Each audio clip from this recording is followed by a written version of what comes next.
Alrighty, fellas. We've reached our halfway point. Want to talk about some anime? Talk about some theory here? Who's the mole? Who is our sneaky little snake who is helping out Sybil without realizing it? I think it's Akina, personally. Amine. not Varga dying without using his divine skill. That's just sad. I feel that, bro. Interesting deck. Yeah, I think it was cool. You had some really cool text there, like the Gojo I really liked. I also dug a couple of your right line choices. Like your right line choice is really interesting. Mole is clearly Akina and Mikoto. Mikoto. You got any evidence for that one, Scarlight? What do you bring up to the table, brother Scarlight? Has to be our MC, I feel. Yeah, right. So like here's the thing. So let's talk a bit about the anime, right? Yeah, thanks for the game, Ryu. Friggin', I'm glad we finally got to play each other and go all out at that. I feel like Bushi would never do that to a main pro tag. Is future Hikari. Okay, so you see, I'm glad Aggro brought that up because there are two main ideas that people have here, right? We have we have Akina, right? Current Akina, or we have future Hikari, right? Now, current Akina has some benefits to it, and I believe this one personally. Current Akina, because he's a bit weird. He's got like this almost sort of obsessive desire to like protect his history even at the cost of everyone's lives, not just himself. And his overall mannerisms are a bit skewed to being a doormat, and Hikari is kind of hostile, and my theory is that she's kind of hostile to him because that's not really her brother and she knows it. On the other hand, and also there's the forest incident from 10 years ago, right? So they're in the forest, they feel a lot of like design force from that forest that Jinky was visiting, Jinky and Kui, and so that might be the same forest that Akina and Hikari had their accident in. Hikari does make sense. I think Akina being a break would be like the better twist, honestly, compared to Hikari, but I see the bit with Hikari coming up, primarily because there was this moment. Mikoto, you know, being the most random thing ever. You see, the Mikoto votes are really funny because I feel like this comes from a place of it's a shot in the dark, right? Like they really just want to go for the. I think if they chose Mikoto, it would maximize the surprise factor because so few people are like betting it. Even the people who say Mikoto, I don't think really believe in Mikoto, right? Like in terms of a like evidential based kind of thing. There's nothing really empirical about it. It's just kind of an instinct. So like here, let's go ahead and go to the anime real quick. I want to check out a moment. One thing about Hikari's switch might actually be more dangerous than one thinks.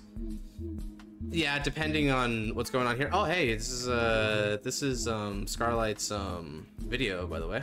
Football. Man, I entered on the most funny bit here. Just that alone, I already like it. Man, you guys hear about Cardfight Hunter, by the way? It really sucks that not Cardfight Hunter. What was his name? I think that might have been his name actually. Cardfight Hunter. You guys, he was the guy who was doing the fight clips of the Japanese version of the fights, like for Overdress and also for Divinez. And for some, I guess he got taken down. I don't know what's up with that. It was kind of sucks. Miton is honestly 50-50. Damn, 50-50 on the Miton. That's one hell of a ratio, bro. Not gonna lie. So okay. There's a Hikari moment that I want to go over because everyone talks about this moment when we're talking about the future Hikari bit. Don't mind the don't mind the dub here, right? Let's see here. I think it was right before the advertisements. Yeah, here we go. So check out how this like table flashes. I know, I felt so bad for him, dude. He got to 1K subs not like just a few months ago, and he got taken down just like that. I don't know what happened. I don't know if it was Bushy or if it was the Shadowverse stuff. Oh yeah. Check that out, right? Check out the table here. It goes red, right? Now, personally, I think this is, no pun intended, a red herring because I think when a player like would fall on a table, it would be natural that it goes red like that because it probably postpones the game state until like they can stand up and actually fight again. But some people have theorized that this is actually like when Sybil laid the trap. it is kind of sus, right? Like, because exactly, Scarlet, like, we're really just going to say that, like, red, therefore it's the trap. But then again, I did kind of theorize Akina because the whole red eyes thing initially, but yeah, I mean, there's actual evidence besides that, right? So that's what I'm saying. Like, Exhibit 1 for all the future Hikari fans says that this is like the moment. Now, I don't know about that. I feel like this is a red herring. What do you all think? What else can we say about the future Hikari theory? I mean, the one saying that Sybil can see the future. That's true. That is true, right? If that means that Sybil put a bet on future Hikari, and would that bet really work out? There's another moment from her flashback, actually. People also bring this up for this particular theory. Let's see here. Again, I'm just doing the dub because it's more recent. They have them closer to the queue here. So during her flashbacks, right, she's in the hospital. So sad scenes, by the way, right? Like, this was so regrettable what happened to her, but that's besides the point at this point, right? So let's go to the hospital. So here she is watching. A little teardrop there is really poetic. Was Taizo. that's like that's up there with Makoto for F it, we ball. They just might be trying to do random. Okay, so we have the feather dropping, right? And check out what she sees here. She sees what appears to be Akina, like, walking, and so obviously she's dashing from it. This was trippy. So Taizo's here, which is kind of a trip, but it makes sense because he wasn't dragged into the initial clash, to my understanding, right? Right. Like, we don't know Sybil's, like, whole repertoire of abilities. He might actually be able to see the future. So you see the feather here, right? And it's kind of a lure. Now, tell me, why would Gabrielius do this? It doesn't seem like a Gabrielius move. It does feel, however, like a potential Sybil move, right? Sybil is a very manipulative person. So I can see where this right here actually was the trap. Do you feel like having some lunch? Miss Mioto? And then, she's gone, obviously, right? And she walks back. So this is just trippy, right? That's a trippy scene where it's like, Gabrielius has never really shown illusions to people. But yeah, Liel and Sybil, right? Like, that's the thing. Maybe Sybil. Maybe. Coincidence? Maybe. But I just want to defend the other side here. This is a little bit weird. Now, let's fast forward to something a little bit more recent, right? Let's go back to our most recent episode. Because now the Akina bit, right? Let's go to the forest. The little forest scene that we got going on here. When I showed her the feather to set her on the course towards fixing what happened, Untap, yeah, let me go ahead and leave that real quick. And then I'll after we're done this little theory bit, we'll get back to more games, guys. Don't you worry, got plenty of that left. Schizo move. Yeah, you see, that is a potential idea, right? It was just her mind making it up, like, all along. Like, there was no meandering there. Rezael lingering's another interesting one. I can see that because, like, the units kind of have a personality of their own. So maybe, like, because Rezael doesn't die when that happens, right? Like, the units still live on, I believe. It's just that the players themselves die, right? Their side of the avatar. In the opening DZ, there's a shot of Soup sitting under the tree alone. Soup? Am I brain farting? What do you mean by that? Okay, so 10 years ago, right? Now, how old? He says 10 years. Suou family also had an accident. They did have an accident. So this is actually what I want to get into. I want to get into the timeline for this forest thing, because depending on how we line up the timeline, there's a Suou theory that could pop up. So let me go into their place and actually hit the sub version here. Yeah, I think Soup might be Suou is what he's saying. I think I might have figured it out. Suou sitting under the tree alone. Yeah, that might make sense. Let's see here. So Divinez. Now, they're explaining his backstory, and I think they explain it during this episode, I want to say, because of, like, that's where, like, Akina is at. Or was it this episode? Where was it that Akina actually went to Suou's house and talked to his uncle? Which episode was that? Was that earlier? Oh, it was this episode because it's raining. Right. It's episode 7. Okay, never mind. I got you. So I want to hear what they say because I haven't checked this out ahead of time, but it's possible that the timeline actually might like make more sense here. All right, let's see what we got.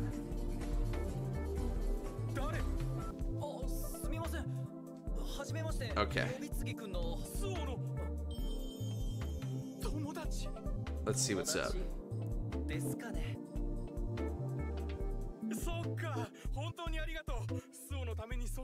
They talk a bit here. So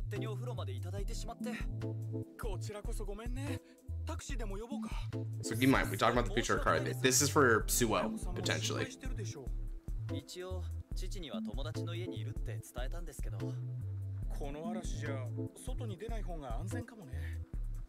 He is really nice. I hope we see him like a little bit more, like later on in season 2, and maybe like encouraging Suou at like a low point. Maybe it'd be season 3. It depends. Season 2 is going by so fast that we're probably going to get some stuff after the Destin Showdown at this point. All right, so he looks pretty young. He actually looks like he could be around like 6-7 years old.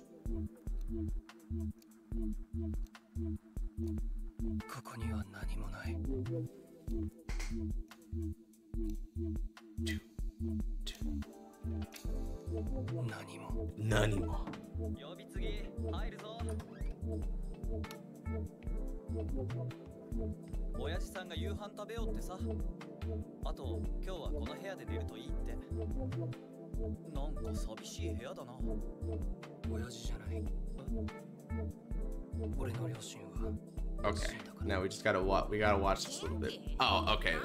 So let's go ahead and skip past Masanori absolutely owning Greedon. I feel so bad for Greedon, man. Sorry, Dread. The color of the sleeves is blue and not red. Right. Okay.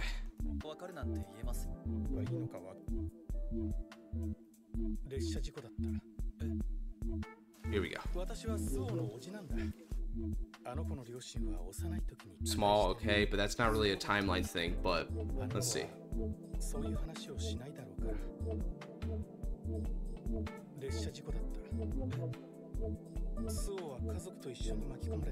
Shinobu did. Yeah, Shinobu always gets done dirty, dude. I wonder if they have any evidence. Again, like, he looks like he could be around that age to be 10 years ago for this to happen, right? I'm just trying to investigate.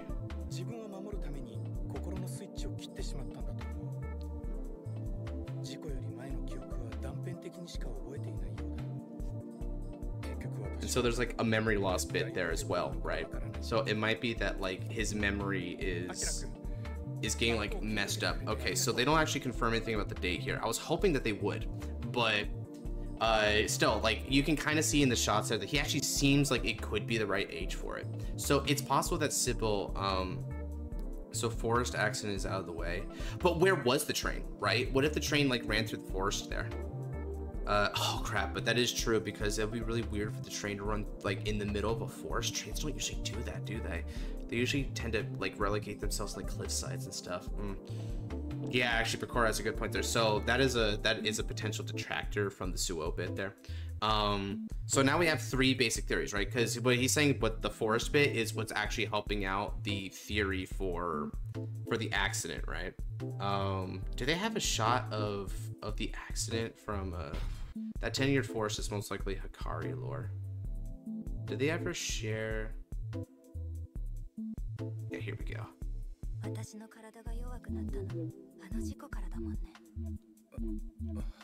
They ever, because there's an image. Yeah, right. Like there's a forest in the background there, where it happens. They also look kind of young there. So yeah, again, right? Like I guess this is like our 3 main theories. It was either future Hikari or Akina or Suou, right? Now, Suou, funnily enough, Suou's eyes aren't like red at all. Suou has amber eyes. He doesn't have red eyes, so that's one thing that kind of turns me away from that theory. I wonder, because they all have red eyes, right? They all shine with the red there. So I'm like, You can go and see that the accident AoE is not that big. So it can't be a train accident unless the train ran off that place off the rails. Yeah, when do they actually show like where the accident takes place, Bakura? If you've got like an episode that we can check out, let's check that out. Let's see what it looks like. But still, like that. So while he's like coming up and answer on that one, right? I don't know, dude. The Suou one's kind of getting a little bit dubious there. In the latest episode, they show it. Oh, snap. Okay. So you see that the accident AoE is not that big. Oh, so they don't show the train itself, but they just show that like the area isn't like totally devastated. I see what you mean. Okay. That is a good point. It was a barricade when she was there. When Jinky, yeah, okay. So Jinky goes to check. Yeah, we were just there, right? So let's see. Yeah, the barricade. We can see the chain link fence. But you know what? I almost wonder, because it says like an enormous amount of energy, right? Like what if that energy like actually disrupted the train, right? Like it blasted it or it caused it to misalign with the rails. Like it's possible. They're not. Oh, wait, hold on a second. Is that a fallen tree right there? If it's a fallen tree, I wonder if like trees got knocked down from this.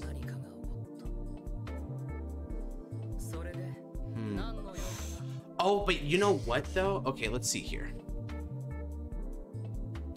Okay, so we got a little bit of an image there. So we got some basic barricades, and it looks like almost like a cave-in. Like there's a bunch of rocks there and stuff.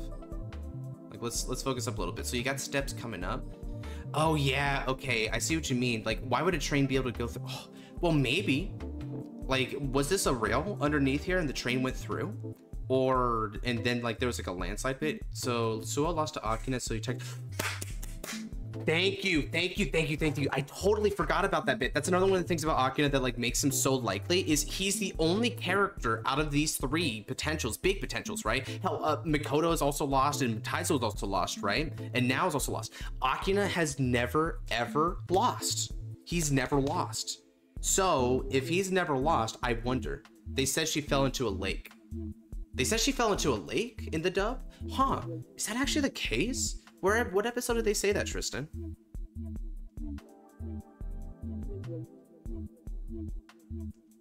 You got an idea when they say that? Bakura made a point. Akina never lost once he entered the Fated Clash. Right, that's big.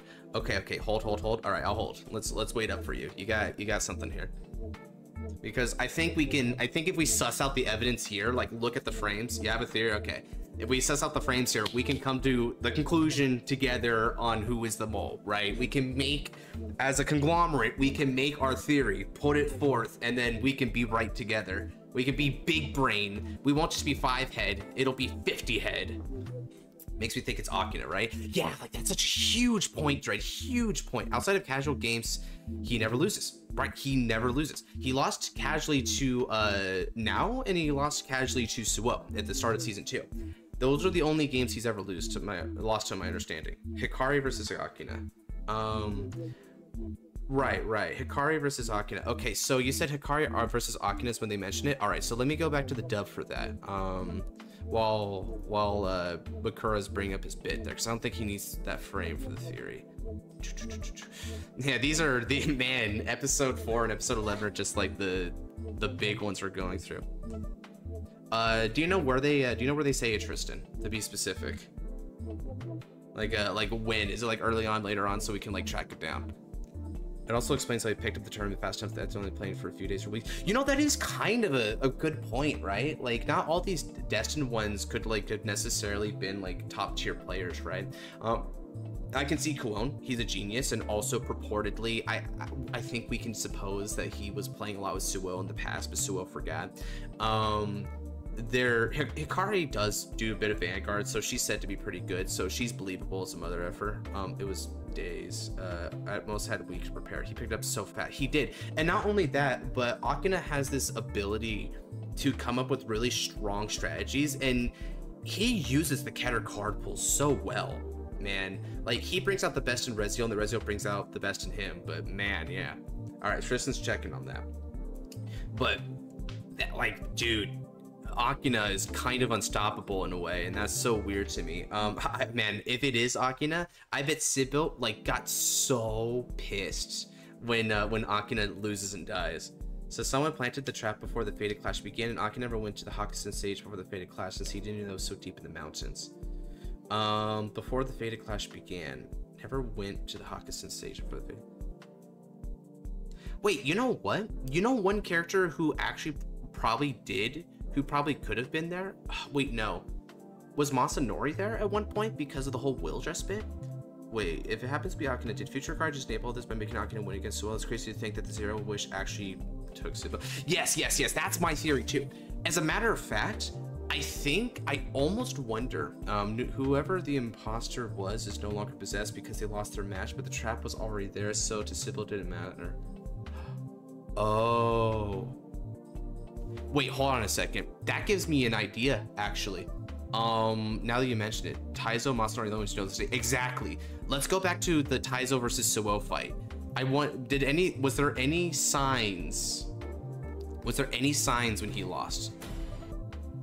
Let's see. So let's check out when he loses here. Sybil most likely set the trap using Akina. Juice up all you like. It's still until the end of your... Good moment. All right, let's see. Like I said, everything returns to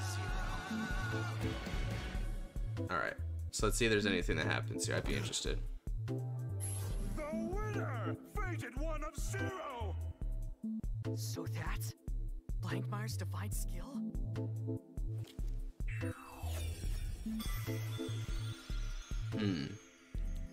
It seems kind of kosher. I don't know. Yeah, no red table. Well, I guess that's curtains for me, I must say. Honestly, yeah, it's between Suou's and freaking Nao's. Nao's has an amazing theme. Me for a loop, mister. Nothing matters.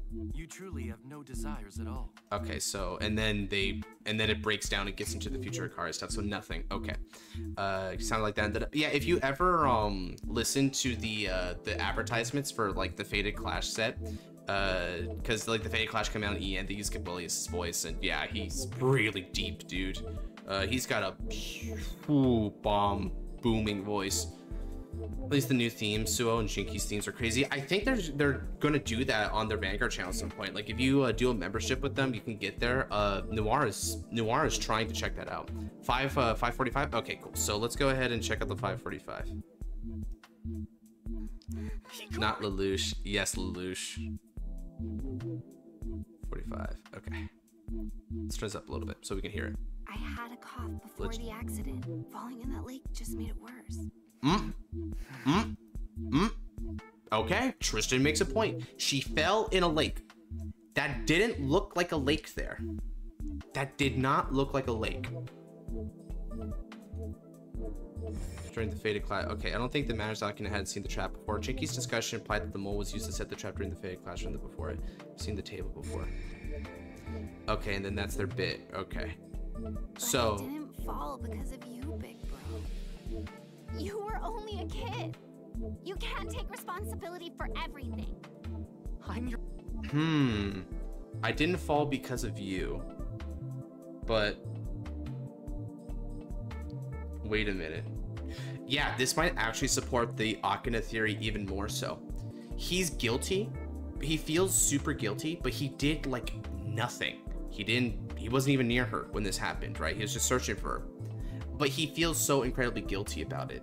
So maybe in that panic state, he got nailed with the trap. The force from the trap setting, quote unquote, the force from the design energy that Sybil was throwing down, it blasts her off, but it catches him in it. So maybe that's what happened, right? And so he feels it's him, but it's not him. So Akina's mole due to his unresolved guilt. Right. And so the circumstances were set up. It was orchestrated by Sybil that way. Having a fated fighter possess guarantee that no matter who side wins, Sybil will get his wish. Right. That is true. Oh, you know what then? I wonder if the thing that screws up Sybil here was because Suou's wish like basically killed the entire stadium. It's almost like Sybil's corruption is amplifying the guilt, even though he was barely had anything to do with it. Right. That's what I'm thinking. So Hikari's like, why are you so hard up on this, right? And I think now it's coming full circle that, yeah, this is not naturally what Akina would feel like. He's getting manipulated. It's been like sacrificial lamb since day one. But yeah, almost like to an unhealthy degree that it didn't start until that point, right? So we can confirm that it doesn't really like Scarlett mentioned earlier that it looked a little bit like there was a road there, but we can probably assume that, yeah, no train accident, because it seems like it seems like something different happened there, right? Maybe there was a blast, and so the blast like caused a bit of a rock avalanche, so to speak. Avalanche, but you know, it's just rocks. Suou winning the blast and putting a dent in Sybil plan. Exactly right. So Suou's bit disrupts that, right? And so I'd imagine that as a transitive property, Suou is not even like the one that he would place its bet on.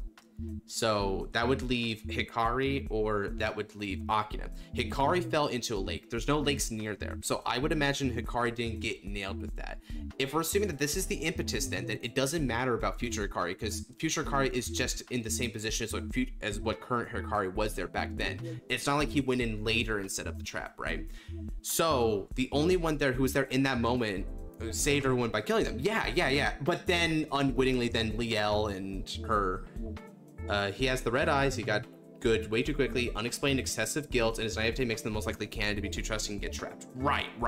And also there's the plot bit of it, right? Where I could see very easily that the way the plot turns, we have Mikoto and now win, but then Akina loses. And then once he loses, the veil is opened. And that's Hikari's whole bit. Hikari frees him because Akina finally loses in like one of these high stakes matches. His red eyes stop glowing. He sees things for how they really are. And then it's revealed that Sybil's grand plan, Akina was the one who set this up the entire time without even realizing it, without even knowing it. And then from there, we can probably proceed into the end game, and he probably fights Kuon, probably in part because he feels guilty about having been the one that set this whole thing. So it probably becomes his onus to resolve the whole Destined Showdown and win it for everyone, to save everyone from Sybil's plan. Rezael and Lord, who isolated himself, only came back to the fated clash. The blue Akina sleeves in the opening. Okay, let's see. Season 2 opening, right? Let's check out season 2 opening a bit here, but I'm gonna mute it so that I don't get like copyright strike on it. See. So if we check out opening, all right, let's check out this opening a bit. Baller opening, by the way.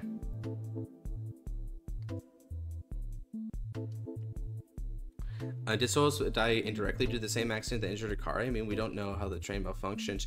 It's possible. I mean, it is definitely possible that they're linked. But you know one thing else that makes me think that it's not the train? Why does no one know about it? A train derailment is a really big, newsworthy kind of event, right? So you would think that Jinky or like them would acknowledge that there was a train derailment here that happened. But no, all Jinky says is something happened and we don't know what it is. So because it's so clandestine, right? Perfect Freeze, funnily enough. Cue Ball's got to get his own spotlight, I guess, and this is how he gets them in accidental, like, still frames. So what I'm saying is, because no one knows what happened there, it's like, slow down the opening. Yeah, I think I can slow it down. Let's see here. I can go playback speed. We'll get it to half speed here. They'll move on Earth. What if a young Hikari saw through Cray and fell into the lake while trying to walk through there? It's possible. It is possible. Noelle Chrono moment. Yeah. Freaking Chrono did have that bit with Duran, right? And it kind of screwed everything up. So it is possible. Yeah, there's a memory thing about it too, though, because like they don't really. Yeah, so Akina could have the same thing, right? Like Chrono moment ain't just for Hikari, but for him. I think that sounds like a train accident would have been brought up at the point. Thank you, Kirei. Yeah, I think like the. Oh, I know. He's like, you guys think it's Akina or Hikari, huh? Very interesting. Welcome back, Crazy. We're in the thick of it now. So okay, let me start again from the beginning, and we're gonna go at the half speed here. Like, all right, tell me where to stop, bro. It's perfect for an overlay. Kind of is though, not gonna lie. So yeah, we're gonna watch some of the stuff here. But yeah, that's what I'm saying, right? Train derailment. Train derailment seems like newsworthy, but around the white background, fast shots. Okay, gotcha. So we're gonna keep it going there. Man, she looks so good in that image right there. That's cool.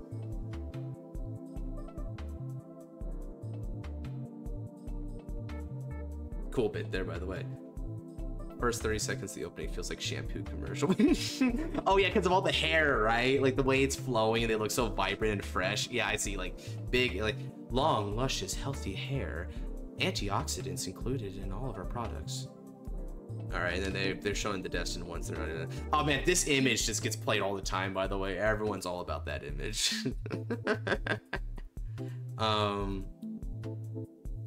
Now that was a cool bit with Gui there, but I guess in the end, it probably led people astray on like Gui's bit. Gui was actually not adversarial whatsoever. Interesting. The way that she's looking there. Kioma be like, oh no, he's hot. Oh, and I think we saw the Senka the Dominant are both moles. It's possible. It is possible. If they're both moles, because I mean, whoever said it had to be singular, it's implied that it's a person, but the only reason why they imply it's one mole is because Jinky doesn't make a leap in logic that would be multiples when only one is needed. But maybe it is multiples, just so that like Sybil has it. Flex on Akari is a bit weird. It is a bit weird, right? So like let's go back here. Like how uncomfortably long, right? Like the red eye looking, it's like, what does this mean then? And then it distorts. It's cool and all, but I think we're forgetting one thing. And what would that be, Vikora? Oh boy.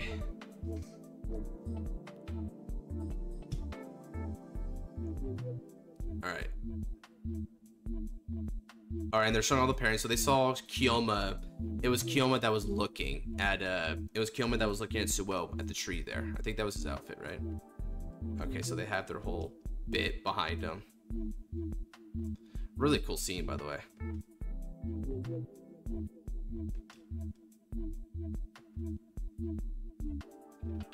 Wow, I never looked at this really closely, but I like all the different texts they're telling you, like the abilities, grade 3, twin drive, persona ride, all that good stuff. The whole thing with Gab and Sybil, what happened after the Wildress season 3 happened, right? Yeah.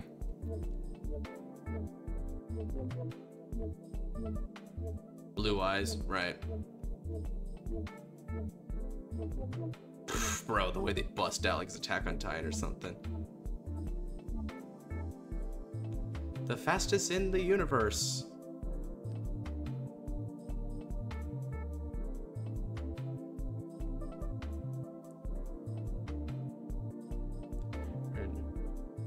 Really like, yeah, again with the Kuo and Suou bit.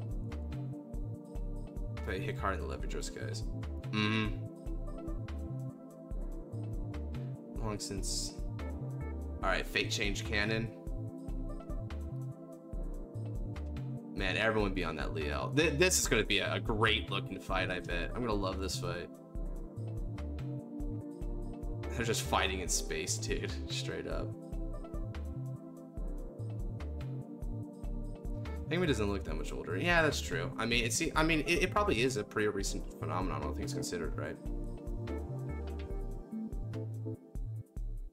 Okay, and then that's like the opening, basically. Okay. So yeah, like looking through that, there's not a lot that we can really like presume from it, right? I don't think so, anyway. Like, what is there any, like, the only thing that we can kind of see is there is a really weird Hikari bit going on there with like focusing on her eyes. So but the thing about it is her eyes aren't glowing, right? They're not glowing. So maybe the implication there is she's free, but he isn't. Maybe. The Leo bit is so cool. Wait, hold up. Oh, Scarlet might cook something. All Majester mask. Yeah. The way she's standing has the bits on the back. Also, like I guess the way the skirt works is a bit that way too. It's a cool design. It's not very relevant, but interesting the destined ones are flying from the Earth while are descending in the shot. You'd think the good guys would be on the Earth side. It is an interesting idea. Over 10 years, because that's not gonna, then what if Sybil's gonna do it so many years before? So unless the time gap is over 10 years, doubt it's Akina. So Sybil was going on a trap many years before. Huh, this may seem dumb, but go back to the tablet white background scenes. Yeah, sure thing, man. Tablet white background scenes were here. All right, check them out. Let's check them out. All right. They're all revolving. Elmore, Rezael, Odom fight. Very small Hikari be so fired.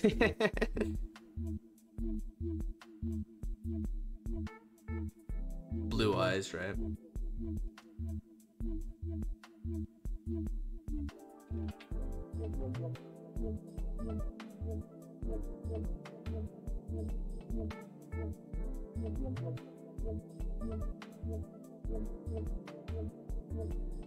So, what were you thinking, Scarlight? What was the? Did you have anything in particular about the whole tablets? Because I couldn't tell anything different there, except the blue eyes might be implying something, because you know, blue and red have like a duality to them. Rezael broke through this unnecessarily menacing dude. Like he didn't even like slice through. He just like and then he just like picks himself up from it, right? He's just like tearing through like some wild animal. Yeah, he's great. Rezael to look down, then break out. Everyone else seems to have been released. Is that actually true? Let's see here. So he breaks out, right? Yeah. Huh. I don't know, the tentacles might have been like him smashing through the tentacles, and I don't know. Unless Sybil can see the future, makes zero sense that possessing child Akina or Hikari.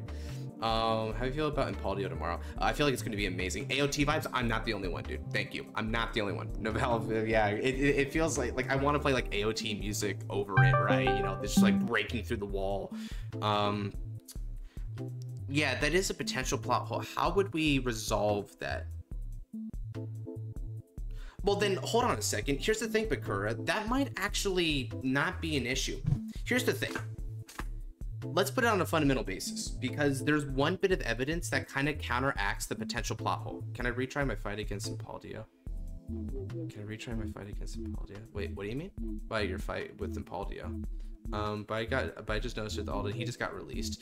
Yeah, but I think Zorga might be counteracting that bit there, because look at what Zorga's doing. He's whipping out with his like tentacles, so I feel like he just like smashed through as well. We could be overthinking it, but it is an interesting bit that you noticed there. I wonder. So going back on the Bakura there, here's the thing, Bakura. Then why is there design force 10 years ago, right? That design force being 10 years ago, why would it be there if it would only pop up with the Fated Clash? That means that even 10 years ago, there was something going on with the Design Force plotline, and the Design Force plotline involves the likes of Gabuelius and Sybils. So it's possible that there are two theories about this. One, this Design Force bit happened many years ago, and so he did. But then how much do we actually know about the Design Force and how it comes about? That's a good question, right? The theory is that based on what Gabuelius says, right? Gabuelius, let's go back to episode 1 of season 2, because Gabuelius talks about this. How do you know where to find a Fated One user? It's pretty sus. He says because of the surge of Grifogale's conflict triggered by the Graded Ones, right? Yeah, so Grifogale's conflict was the bit there. Let's see, let's go back to his particular explanation, but I remember it. So let's see here. We can make this normal again. That's not normal. It's almost normal. All right. So where's the cafe bit? All right. So Blangdmire jobs Rezael a little bit. All right. Here we go. Head spread over strawberry and split it in half. Right. So here's my idea. Right. Because of that. Well, this plays. Here's my proposition. Whoever said that time was linear? Whoever said could we have a double time travel like from 10 years ago, or the results of someone else's wish from now? It's possible. But furthermore, whoever said that time was linear? What if time between Cray and Earth is a little bit different? Furthermore, the time, right? You could go back in time on Cray. there's Gear Chronicle units. This happens a lot. So time is very flexible. There's probably a way where time works differently on Cray, so maybe it moves slower or faster, relatively speaking. For what it's designed for us. Okay, yeah, you know what? We already know the basic explanation, so we can actually skip this bit. Let's go back to episode 4 of season 2. We go back on this episode a lot, but we have to go back on this episode a lot because this is where the whole theory came up. Between GZ, Stride, and Overdress, it was 3,000 years, right? Let's see. So time's a bit weird, but of course, like between GZ, Stride, and Overdress, it was 3,000 years. Obviously, 3,000 years did not pass in their reality, right? So time works differently. Came from Cray to Earth in a matter of seconds, right? So it's possible that Cray, right, time moves faster on Cray than it does on Earth. Who do we think is more? So what if time isn't linear? We're gonna get into quantum physics, Dread, just to figure out who is the mole, bro. We're gonna get into it. We're going to posit time travel theory on a Will Dress finale, but that happened around a year ago. Will Dress finale. Yeah, that's true. The timing would be weird. Okay, let's see here. Let's see what he has to say. If he pops out Design Force. This is. Yeah, this is just a forest path, right? And it's really deep in the forest, so I doubt there's a train there.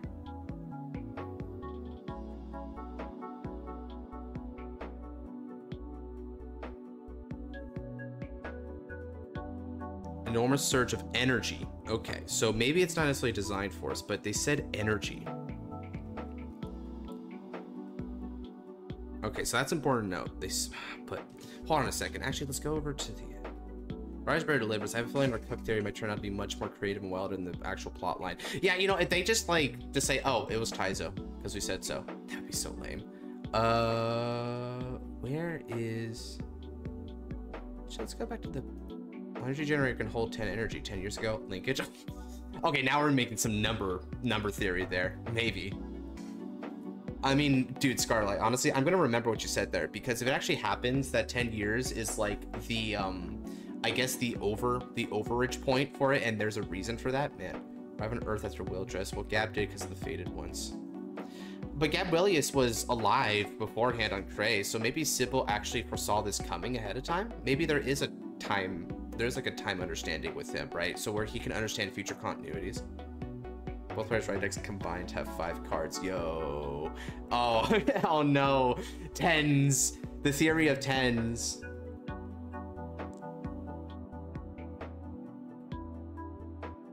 You need to set up the trap before the Design Force gathered there. In other words, the only one who during the Fated Clash.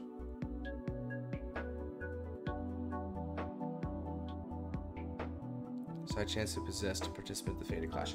Right. So the idea is that if he's saying the participant in the Fated Clash, then the trap was laid during the Fated Clash, but before all the Design Force came together at the end there, right?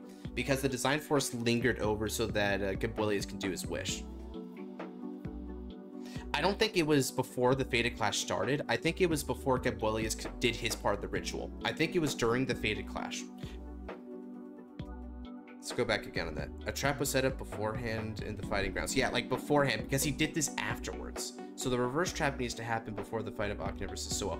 Maybe it could even happen after the fight of Akina and Suou. But yeah, basically before this, because he did this after the Fated Clash was done and dusted. Everyone went home, right? So it's because that's why it's urgent, right? It's not like this couldn't have happened beforehand, because, you know, then this would happen for season 1. So I think that's why it has to be during the Fated Clash that this popped up, because the timing makes sense, and they are insisting that it was a participant there. But I'm sure it was before the Fated, but after the Fated fighters were selected. It's possible. I mean, they could do it that, but I think by that point then, it doesn't really matter then, because all that would need to happen then is there's a mole equals Gabby. This is not direct to the topic, but do you think when Gab becomes a unit, he's going to be his own deck or a part of Rezael? I think Gabrielius is going to be a generic unit that can be put into any Fated 1 deck. That's going to be my guess. Did fight a lot of times, so there was plenty of times for the set. Yeah. Like, that's my thing, right? Sybil chose a champion at some point before the clash and then used them to set up the trap during the clash. That could also be it, because there is a point in between the characters being selected and the clash actually taking place. So all he has to do is possess them, and because there's some sort of like, there could be some memory tampering within involved too, right? Because of his takeover. If that's the case, then really they might have not even like remembered that they went here beforehand. His own Gab will be elemental, like early Messiah Strike. Yeah, that's what I'm thinking, right? Like, he'll be something that you could do for generic faded ones. I think Liel was a precursor to it, because Liel could work for faded ones, but it's only Keter because she's a Keter unit. So they just take it to the next level and actually have it be a Cray elemental.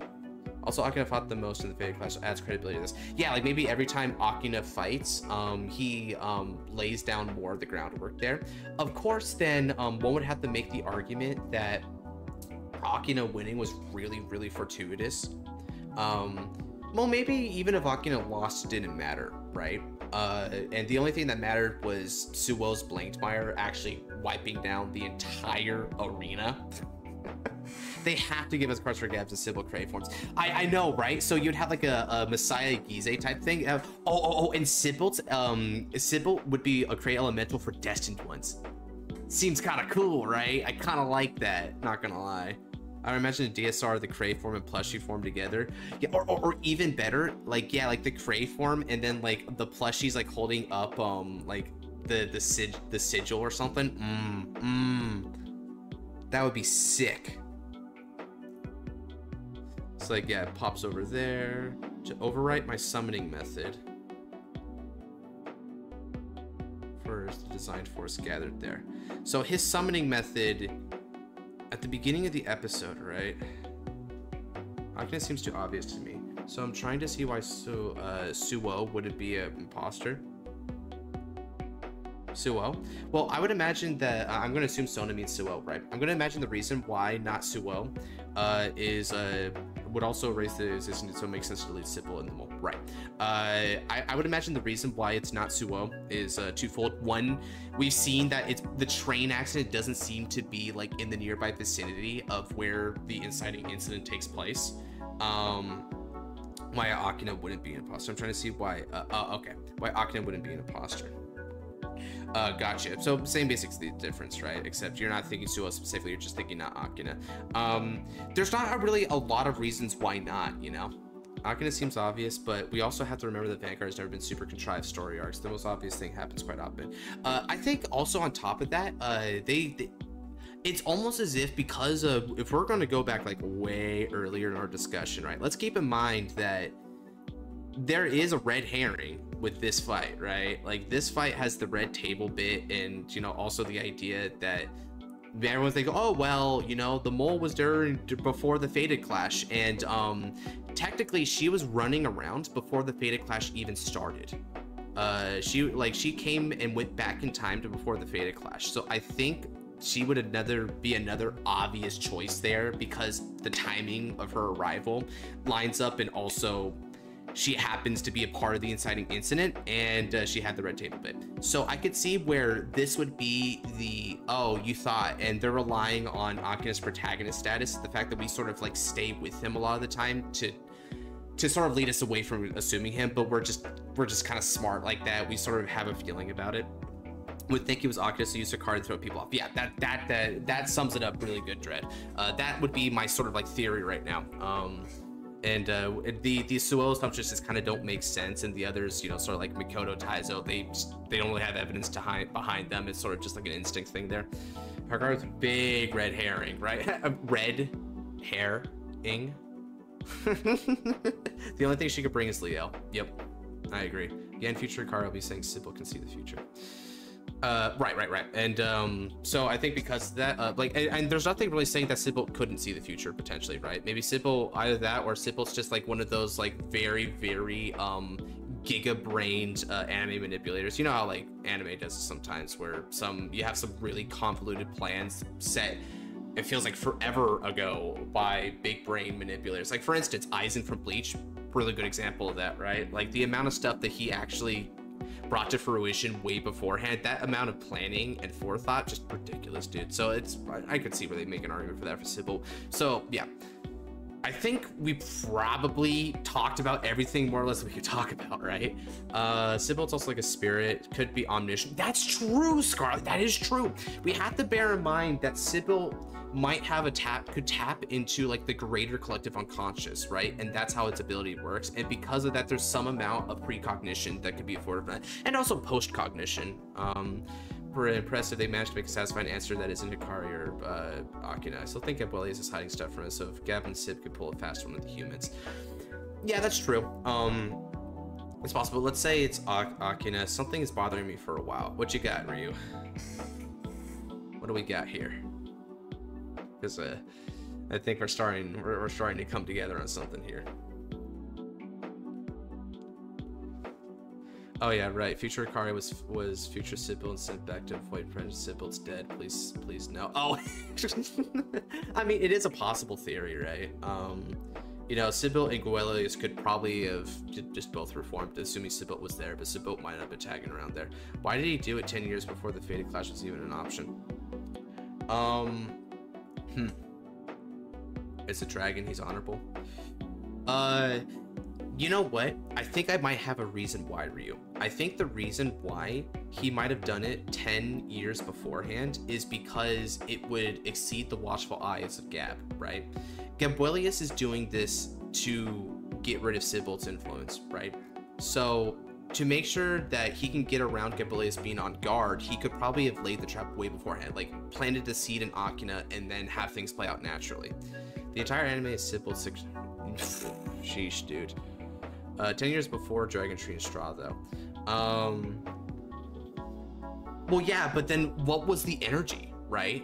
Like we know for a fact that some big blast of energy happened 10 years prior. So I think because of that, we can kind of omit the idea that this is too early, because that is also too early, but that's a guaranteed aspect of the plot.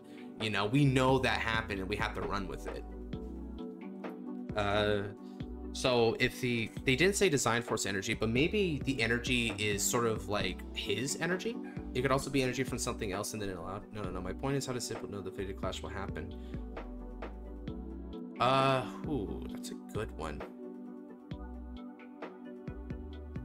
How did he know?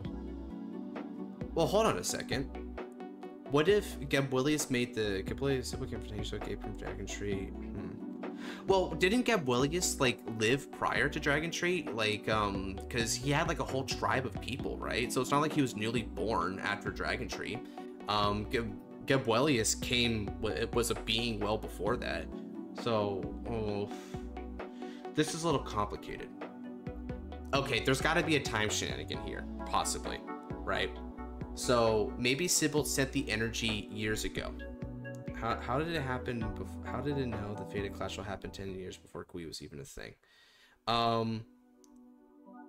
Either time travel, precognition, or there is the possibility that time works differently on Cray. Kui was being researched for years before it started the uniforms. I guess that is the thing. But he came directly after Dragon Tree's dead and released Fate Power. Right. But he came yeah, okay, I guess it's true because the inciting incident is still Dragon Tree regardless. Scarlet, that's a good point. So yeah, so Bakura makes a point. There has to be a time shenanigan here. Because the Fated Clash happened because Gui makes the Hakusen stage. Okay. So now let's presume then that Bakura makes a point, and that whatever that energy is, when Gabuelius is being possessed by Sybil, it's gathering design force, and then Sybil is Gabuelius trying to stop the Sybil possessing what? I don't even understand that comment. What the frick? Can a woodchuck chuck wood? So, okay. So here's the thing. Like, the Sybil is tall brain theory would mean that Sybil's main goal was just personally left Gabby because he knew the Fated Class summoning method and Sybil himself does not. I mean, that is true. The fact that Gabuelius survived the genocide of his entire tribe could actually be intentional by Sybil. And, Aqua, that brings up another point. Why did Sybil do what he did? Why did he actually systematically, like, murder all of Gabuelius's kin? Did Gabuelius ever give a reason for that, or did it just happen? Time travel is available to these entities even if Gabuelius only facilitated through a wish, right? That is true. Time is a thing. Liel proves that as well. Time is a real manipulable thing in Cray. So who's to say that that didn't just happen again, right? let's see. Let's go back to episode 1 here. Gabrielia's explanation on like his tribe and bit. I want to see what happens here. Because if I don't think he gives a reason for why this happened. These questions, I think the answer to these questions is the main question. Right.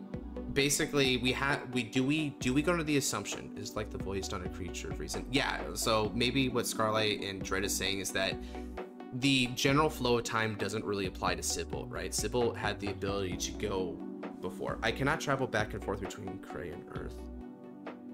Various conditions must be met in order to attach me from my body. Okay.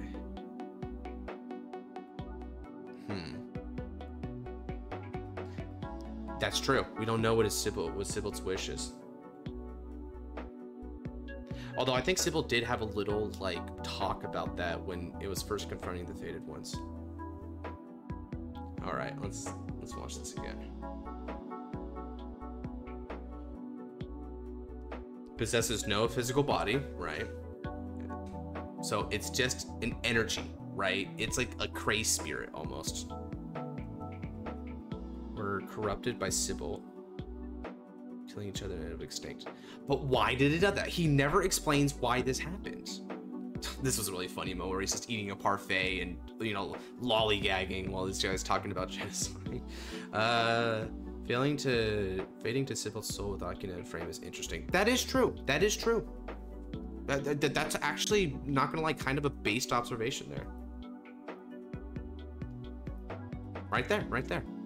Dread makes a point. Dread does make a point.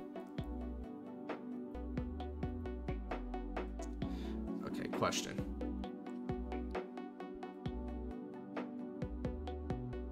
All right, and what would be that question? In order to avenge, right? So he's going to continue the discussion here.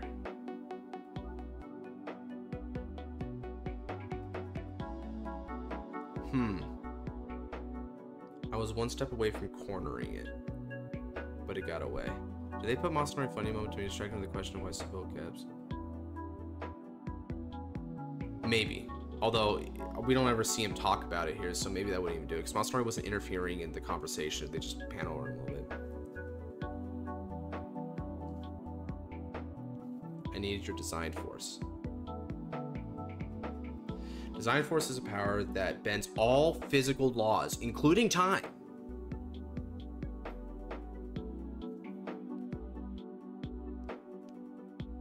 Bring your two worlds close as possible. Cards the Massive were born. Okay, yep. The Zero Wish made a second Fated Clash. So why wouldn't Sybil survive Suou's original time like Kamikaze as well? Kind of disappointing. Because I don't think it's that Sybil died. I think it's Sybil's trap. Like basically the original summoning. Like so after the Fated Clash, the successful Fated Clash, right? We see that line about physical loss is huge. You see, that's what I'm saying, right? That's huge. I feel like time is exempt here. Didn't immediately go to Earth. He was learning for a bit to learn to go to Earth and learned on Earth through Hakusen. Yeah, so it's not like he went immediately. He actually studied for a good while beforehand. So some time passed there.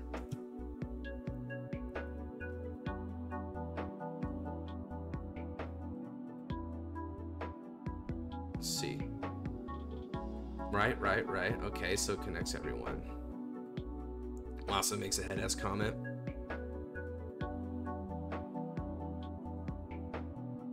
Fated Clash summoning involves gathering Fated Ones to create a portal connecting Earth and Cray.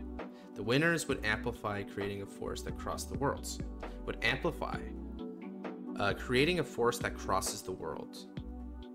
The connection would be stabilized by my summoning, which would create a portal. This should have been enough to accomplish my goal. Okay, so Gabrielius just wanted this to happen so that he could make a connection. Okay, a connection between the worlds. I cannot beat Sybil in my current form. I had to send my body through the portal, and I have to find Sybil hiding somewhere on Earth and defeat it. Wait a minute. Hold on a second. You know what I'm thinking about? That energy from 10 years ago. What if that was a bridge of Sybil coming from Crater Earth? What if Sybil went back like 10 years and went there? Because maybe there's a time travel shenanigan where originally Gabrielius actually succeeds and defeats Sybil, but Sybil finds a way to travel back in time and go back 10 years. Bring his physical form. Yeah. He wanted a bridge. So that means that Sybil has been hiding on Earth for a while, a good while. There we go. So whether by time shenanigans or precognition or something, Sybil has been here for a while. And so Gabrielius, finding that out, found a way to come here, and now he's trying to bridge his physical form to come here so that he can put an end to Sybil once and for all. But Sybil knew that Gabrielius would be coming ahead of time and laid that disruptive trap. I was thinking he's getting us closer to finding the imposter. Do you feel like it's too obvious because everything's pointing up and they can know it? Nothing, nobody else makes sense, right? So even if it's quote unquote too obvious, I think this is also explaining why the Akina theory could work, because we can come to the conclusion that Sybil came ahead of time. For one reason or another, he came ahead of time, probably some time travel shenanigans involved because Gabrielius succeeded, or maybe precognition, he knew Gabrielius would succeed eventually. As a matter of fact, I almost wonder if the reason why— welcome, Dark, welcome. White hair match Sybil is? Oh yeah, that's actually kind of true. You got like the red end and, you know, white stock. Okay, I see what you mean. So maybe he saw, either he time traveled back or he saw ahead of time that Gabrielius was going to eliminate him, and as a result he actually did try to eliminate his entire clan but failed with Gabrielius. So maybe there's a sort of like prophetic type of precognition where it's not exact, but there's almost like a prophetic bit where this race of dragon tribesmen is going to be the end of you, and so it gives them the hint to try and stop it, and so he laid that a while ago. That could be it. I don't know, man. I think Gab is the super bad evil guy and he's just gaslighting us all. Really? Aqua, if I ever had a super big funny, dude. So, okay. We have so the Suou theory seems to be kind of out for the most part. Future Akari, kind of obvious. The Kiri is bringing up Gabrielius being a gaslighter, but you know, then again, I feel like if he is, well, Sybil's not really doing a good job of actually making himself seem like a good guy. So, like for instance, Sybil's, when they confront Sybil, let's see what Sybil says. Sybil is a type of dragon tree corruption, just in more advanced form. Maybe it's the seedling of the dragon tree, right? Like the spirit of the dragon tree lived on even after its corporeal form was shattered to pieces. Masanori because he likes chaos. I'm just doing the same as you. Oh, you see, now this is some gaslight right here.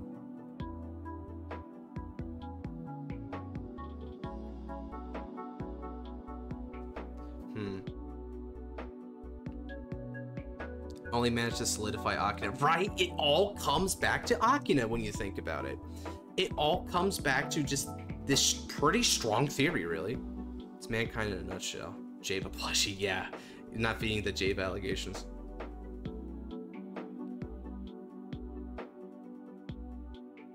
And Masanori is like, I believe this. This sounds right to me. It's an avatar for Gabby, and Akari's an avatar for Sybil. Probably switched around. Yeah, it might be switched around, and Gabrielius is kind of like channeling through it or something. But I don't know, because Gabrielius doesn't even say anything about that. What is this thing? I got a really bad feeling about it. Wait, hold on a second. Here. Go back on that again. So Masanori and Shinka was corrupt. He's the one corrupting. Nah. I want that plushie, bro. We can assume Sybil's wish is open a portal to bring his material form in order to take down Gabrielius from soul form. It's possible. So they're trying to like, they're basically a race against time here. I can see that.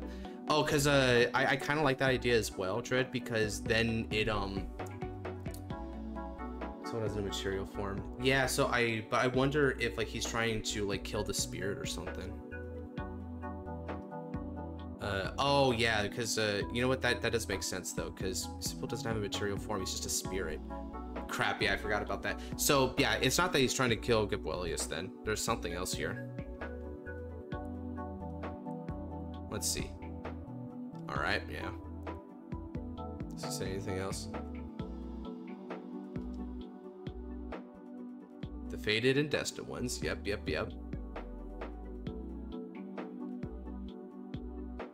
You don't get to make the rules. I just did. How did Sybil? Sybil, they showed them using red eyes. Gabrielius explains that he possessed multiple of them and had them slaughter each other. So he basically had them go into a hysteric frenzy, and they sort of they kill each other, unfortunately. Okay, does he ever actually make an explanation? I wonder what is it? I would have my Destined Showdown. My Dragon Swords are resonating. Yeah. Wouldn't you want to make your wish come true this time? Don't you think so? Fair. But still, that's not the point of why we're watching this. Does he ever say his intentions?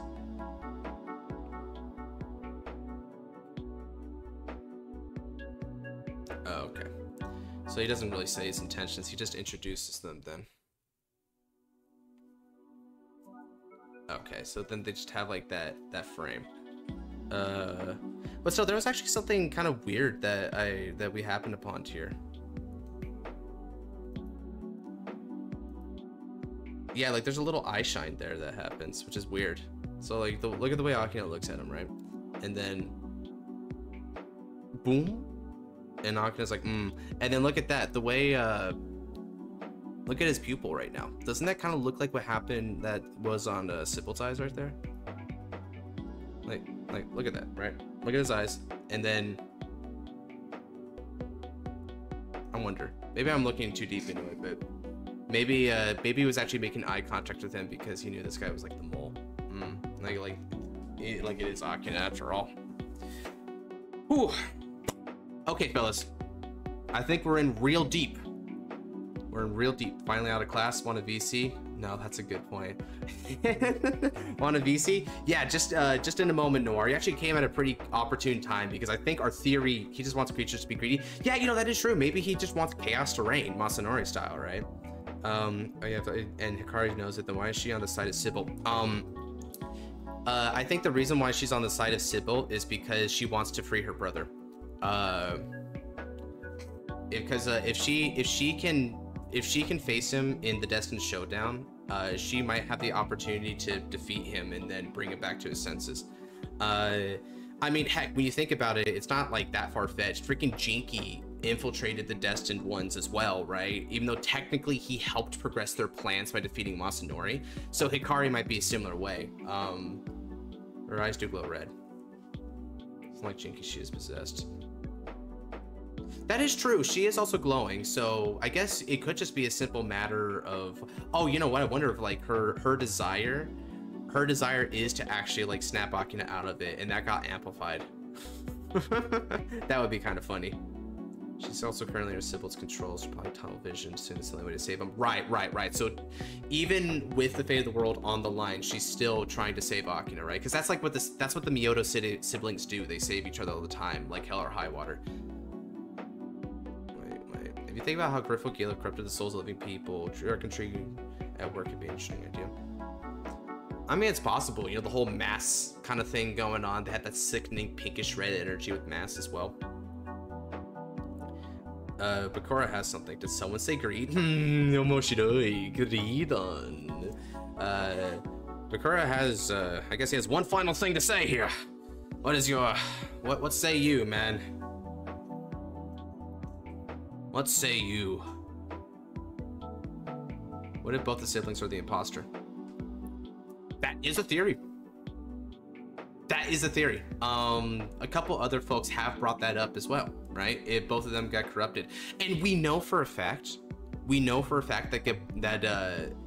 that multiples can be under the influence at once, because earlier on, Gabrielius showed off that his kinsmen, his tribesmen, were actually eliminating each other because of that, right? Where's the frame? This is the frame, right? Glowing red eyes at the same time. They're killing each other off. They are free will, but they're just puppets being used by Sybil. Yeah. So no greed on. Oh, like this is a wild theory, very wild theory, but no greed on.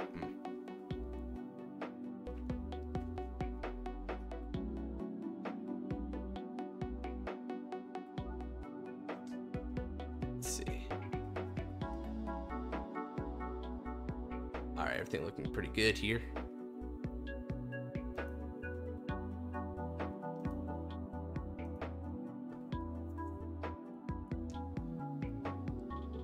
If y'all got this on Akina being the imposter, you could say Sybil got Akina when he's getting ready for his wish granted.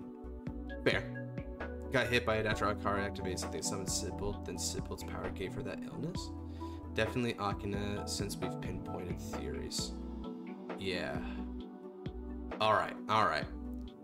So there is the potential that it's both of them, but even with the theory of it being both of them, that means that even then there's still like the Akina. So I think most people are now under the, yeah, I mean the illness thing is kind of interesting, but what if the whole Miyoto family died with the children harbored itself within them, basically bringing them back to life as Sybil puppets? Oh no, not the crazy Akina and Hikari are secretly dead theory. What the frick? Where did that come from? Ooh, that's actually kind of spicy, bro. Okay, okay, okay. That's kind of cool. That's kind of cool. I'll dig it. I will admit, you know, I think Maz would like that because, you know, he's got this whole undead persona thing going on too. Ooh. Yeah. Thinking about how it could have been future Hikari and how there could be two Sybils. Oh yeah, like a past Sybil, future Sybil, and like future Sybil is aiding past Sybil by like sending her forward back in time. Did the siblings have the colored bang in their flashback? Oh, hold up a second. Let's visit again.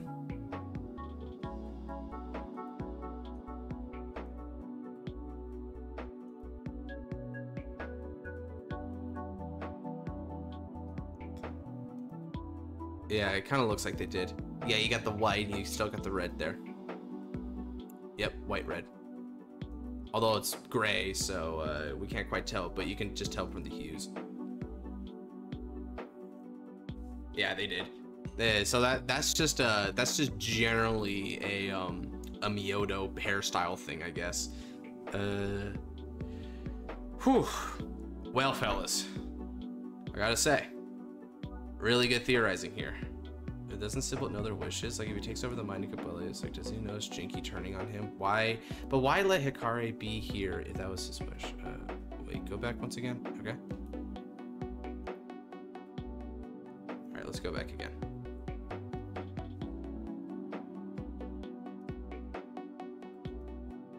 We played detective for a good bit. We did play detective. Brain do hurt. Brain do hurt. Brain hurt big time, bro. Brain hurt big.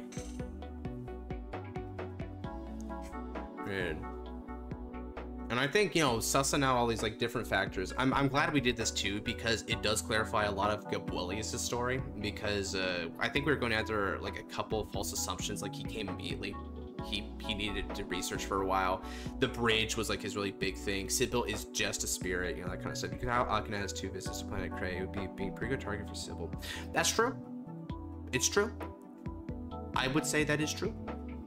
And Hikari too, right? So I think Hikari could also have like travel past in Cray, right? And if that's the case, I was trying to see if the Akina shirt was blue or not. It's just white. Yeah, it's just a regular white shirt. It's kind of his general outfit motif. I don't think Sybil cares, but if the Akina, Sybil still wins because they possessed Akina. Testimony is probably, he's probably possessing Kuon, so he still has wins. Yeah, I agree, Dark. Plus, with how naive and trusting is, he's a great target. I lost my brain cell Smith there. Yeah, I feel that. We're talking about so many different like convoluted like plot points here, right? Is to snap Akina out of corruption. Why would Sybil let her be here? Well, simply put, he doesn't care anymore. Because even if it is to snap Akina out, Akina already did the damage. Akina is the mole, already fulfilled his yeah, like he already did his job by helping disrupt Gabuelius's summoning, right? So he already did his job. So from there, it's like, yeah, okay, you can free him. I don't need him anymore. But it does mean that if you free him and beat him, that's 1 point on my side. So yeah, go ahead and get rid of him. Yeah, he still gets what he wants. Means Mikoto and now are gonna win. Yeah, right. Mikoto and now are probably gonna win. Akina's gonna lose. He's gonna snap out of it, and then that's gonna be like the big revelation. And then we're gonna go into the second tour of season 2 there. That's a good point, man. Shouldn't their parents be with them in the flashback? Yeah, their parents aren't there. So either they're not there because they're not present, or maybe it's personally omitted. That is kind of a good point. I wonder what's up with that. Maybe they'll elaborate on that a little bit more Now W next week. Damn well better. And Mikoto W this week for that matter. Let's go.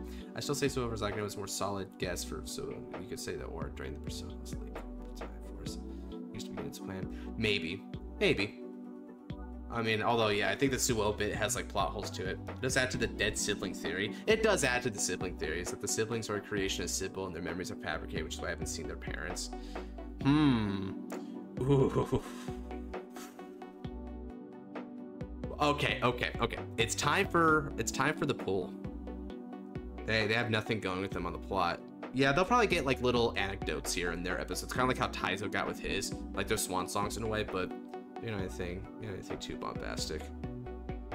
Oh shoot, bro. Okay, so let me go ahead and make a poll here. That's Danganronpa level stuff there, where they're just dead to begin with. They're not even real. All right, poll. All right, so we're gonna go do this. We got Akina. We got Hikari. We've got both.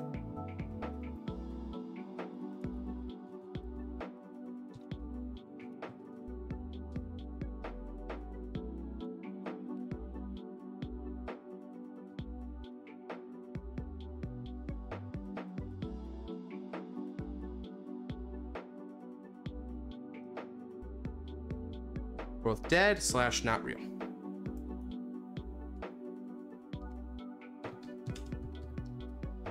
Mikoto is the last vote. Mikoto's the last vote. All right, let's see. Crap. Do we actually want Mikoto's the last vote instead of the dead not real theory? Which one do you guys prefer? Good place to the mole.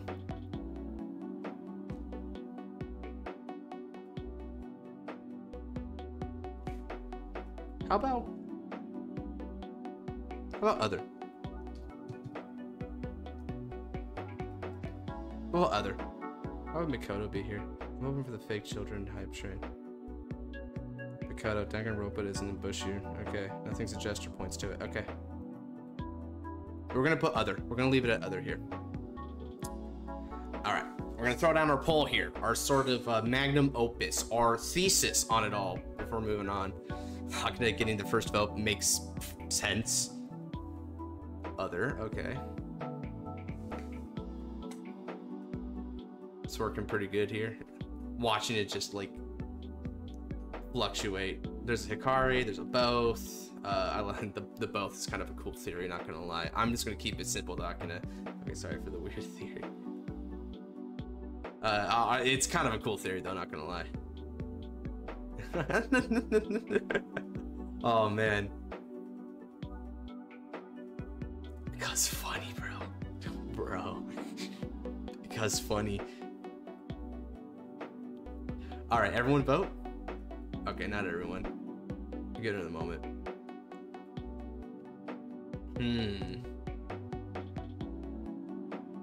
All right. I think we got it. I'm gonna close it down in 10, 9, 8, 7, 6, 5, 4, 3, 2, 1, close. Okay, 12. So we got our votes here, and that is our thesis. Let's go ahead and get a screenshot to commemorate this moment of chat being based and coming together as one. Watch as it's Megami. Oh my god, don't even ask. Man, no, who get rid of the triple 18? I know, right? It was so clean and then it wasn't clean. So alright, it's pretty securely Akina, but then there's also a theory for both. So which just supports Akina even more, because like the idea that it's both, that he's with Hikari in on it rather than it's just Hikari, it's like outweighing just Hikari. So that's like, yeah, that's really insisting it's probably him, just right then and there. Okay. That's fun. That's cool. So that's our anime theory right there. We have a community has come to the idea that it's probably Akina, or Akina plus his sister. You know, him or him and her. So did the eye thing. Why Sippo's going for the Destined Showdown. He did do the eye thing, and eyes are important in these things. I mean, Rez was in on it as well. Honestly, dude, like, at this point, I wouldn't be surprised. Rezael can be a little, like, desperate and menacing. I mean, what he wouldn't do to get his wish in the world, right? That's how that goes. Whew. All right, fellas. Now that we've done that, amazing. Really cool. I think this is very video worthy. We had a really good discussion here. Turned out better than I would have thought, honestly. Again, Shantley 1797 was the guy who made this idea, and we went with it. So now we've come down to the really clear idea. Probably Akina, or maybe both.